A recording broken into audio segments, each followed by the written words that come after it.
광주 전남권 뉴스입니다. 광주시가 강기정 시장의 공약인 가사수당을 추진하려다가 용역도 하지 못하고 제동이 걸렸습니다.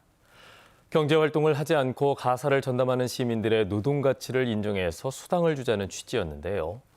과연 광주시가 전국 최초로 조례까지 만든 가사 근로자에 대한 지원 대책은 잘 추진되고 있을까요? 최혜진 기자가 취재했습니다. 10년 가까이 가사 서비스 업무를 해온 전희숙 씨. 경제활동에 보람을 느끼면서도 사회적으로는 노동 가치를 제대로 인정받지 못했습니다.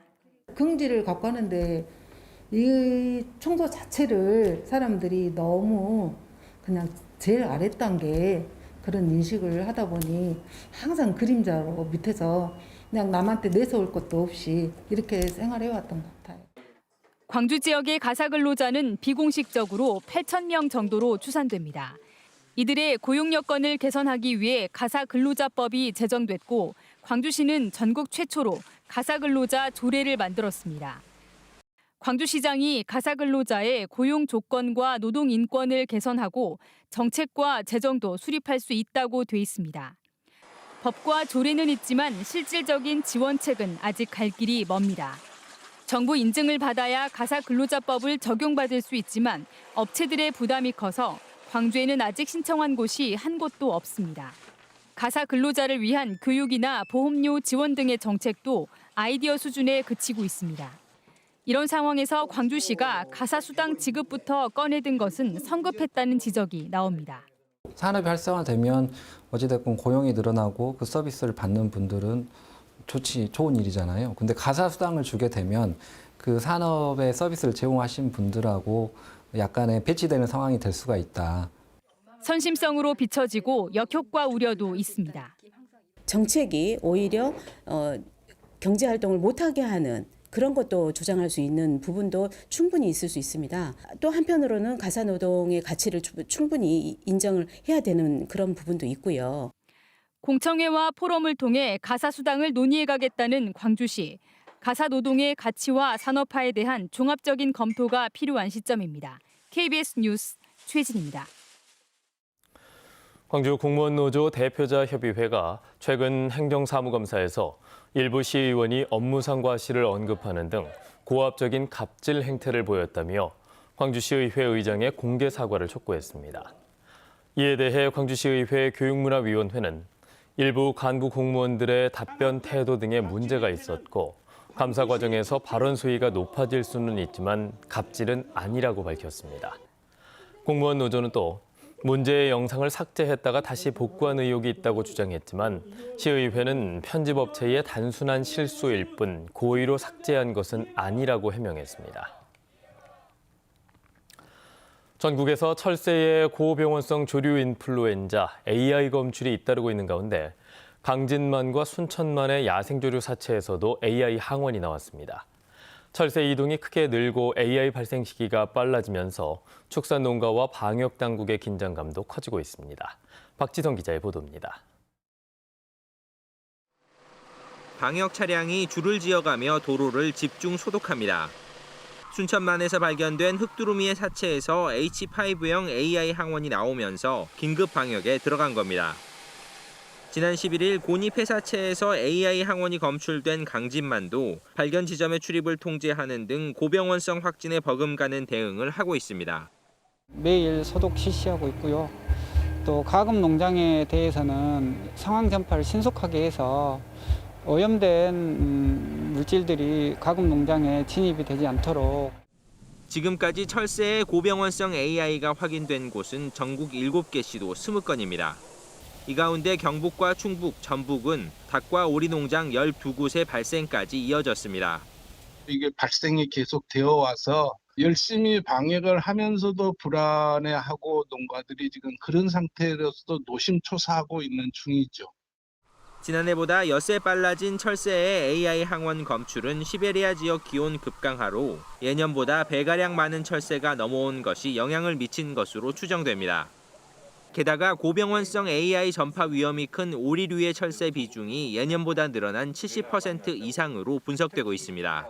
이 도내에도 이미 농경지나 철새 도래지는 다 오염됐다고 이렇게 저희는 판단하고 방역 조치를 취하고 있습니다. 언제든지 나와도 이상하지 않을 상황이고 있고 순천만에서 발견된 철새 사체의 고병원성 AI 여부는 이번 주 중으로 확인될 예정입니다. 방역 당국은 농가 자체 방역이 어느 때보다 중요한 시기라고 강조했습니다. KBS 뉴스 박지성입니다. 지난 11일 강진만 생태공원 내의 야생조류 폐사체에서 검출된 H5형 조류인플루엔자 항원이 고병원성으로 판정됐습니다. 전라남도 동물방역관은 순천만에서 발견된 흑두루미 사체에서도 H5형 조류인플루엔자 항원이 검출됨에 따라 철새 도래지 긴급 방역에 돌입했습니다. 또 장흥군의 유경오리 농장에서도 H5형 조류인플루엔자 항원이 확인됨에 따라 가금 농장에 대한 출입 통제와 예찰 활동을 강화하고 있습니다. 사고 뒤 불이 붙은 차량에서 의식을 잃은 운전자를 지나가던 시민들이 달려들어 구해냈습니다. 경찰은 시민들에게 감사장을 주기로 했습니다. 김혜린 기자가 전해드립니다. 승용차 한 대가 불길에 휩싸였습니다. 도로 경계석을 들이받는 사고가 난 뒤 불이 붙은 겁니다. 운전자는 차 안에서 의식을 잃은 상황. 한 시민이 다가가 운전자를 구해보려 하지만 문이 열리지 않습니다. 여기차 뭐 뛰어야 돼. 여기차 뛰어만 뭐. 빨리 아주 사람 더 있다니까. 또 다른 시민이 차에 있던 야구 방망이를 찾아 건네고 창문을 부수려 안간힘을 씁니다.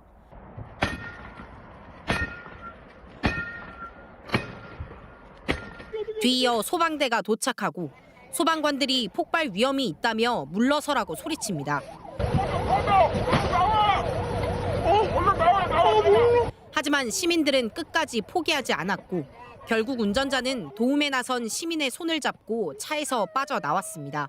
큰 돌을 던졌어요. 그래서 뒷좌석 창문을 먼저 깼고 그래도 앞 창문이 안 열리는 상태여가지고 이제 야구 배트를 받아서 야구 배트를 막 치셨어요. 먼저 저 사람 무작정 그냥 꺼내야겠다는 생각밖에 안 들었던 것 같아요. 사고 차량입니다. 급박했던 당시 상황을 보여주듯 구조에 사용한 돌과 깨진 유리 조각이 남아 있습니다. 60대 운전자는 손에 화상을 입고 병원에서 치료 중이고 생명엔 지장이 없는 것으로 전해졌습니다. 경찰은 운전자가 운전 중 의식을 잃어 사고가 난 것으로 보고 있습니다. 사고 나기 전부터 의식을 잃었다고 보는 게 맞겠죠, 상식적으로. 사고가 난 상태에서 계속 악셀레이터를 밟고 계셨으니까 가열로 추정이 돼요.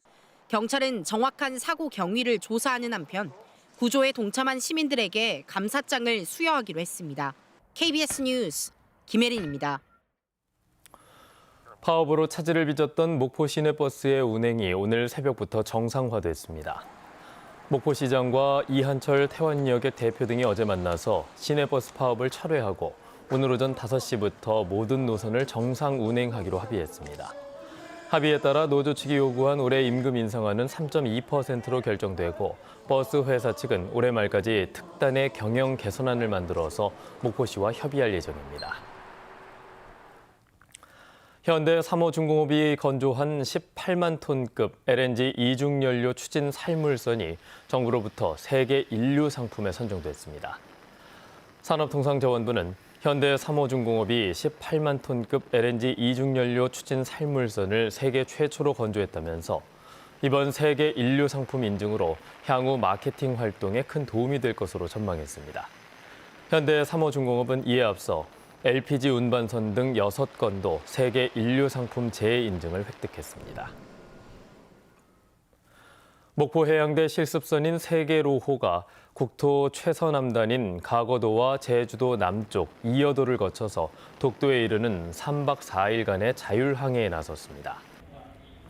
목포 해양대는 삼성중공업이 개발한 자율항해 시스템을 이용해서 충돌 회피를 위한 엔진 자동 제어 등 자율항해 시험을 할 예정이라고 밝혔습니다. 한국보훈복지의료공단이 서울에 이어서 전국에서 두 번째로 광주의 공공요양병원을 개원했습니다. 광주 산월동 보훈병원 부지에 들어선 광주 요양병원은 120병상 규모로 앞으로 보훈병원과 연계해서 의료 서비스를 제공할 예정입니다. 감신 한국보훈복지의료공단 이사장은 공공요양병원으로서 사명감을 갖고 질 높은 의료 서비스를 제공하겠다고 밝혔습니다. 전라남도가 내년 예산안에 지역 공항을 이용하는 항공사의 운항 손실액 지원을 반영하면서 올해 중단된 여수공항 항공사에 대한 재정 지원이 재개될 전망입니다. 이에 대해 여수를 지역구로 둔 민주당 김회재 의원은 전라남도가 내년 예산안에 지방공항 운항 손실 지원금 14억 원을 반영한 것을 환영한다고 밝혔습니다. 한편 김회재 의원은 제주항공과 국토교통부 관계자들을 잇따라 만나 여수공항 노선의 감축 철회를 촉구했습니다.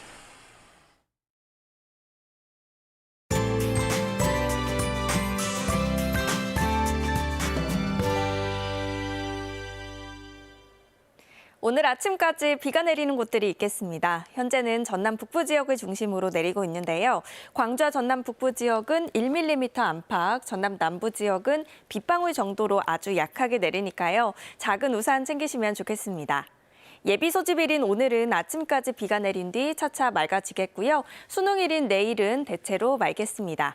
이번 수능에도 큰 추위는 없겠고요. 오늘 광주의 아침 최저 기온은 7.7도로 어제보다 3도가량 높게 시작하고 있고 내일도 6도 안팎으로 평년 기온을 조금 웃돌겠습니다.